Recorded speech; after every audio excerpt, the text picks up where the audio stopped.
Ito yung pork chop. Cut natin ng ganyan.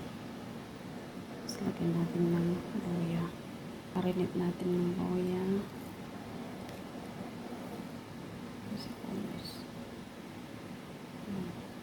Shoshing oil.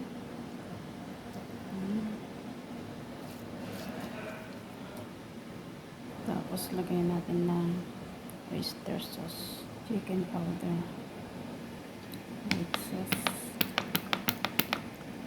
cooking oil, pepper, cayenne pepper. Yan na nga siya. Yan na natin ibuhos. Marinate po natin yan. So, ayan na siya. Marinate po natin.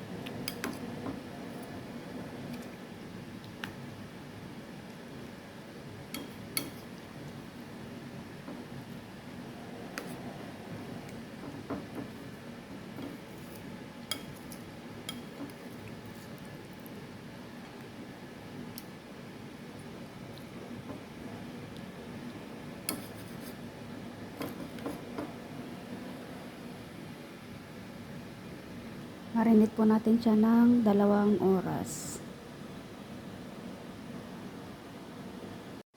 Ito na yung ating marinated na pork. So ngayon tatanggalin natin ang kanyang mga ingredients.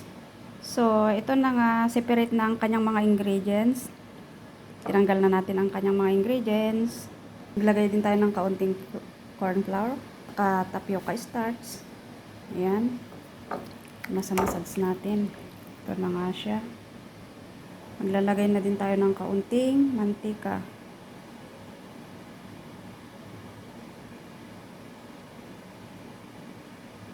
Ayan.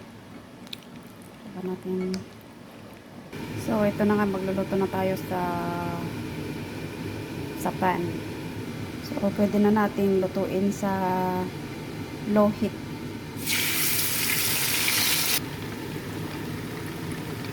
Ito na siya.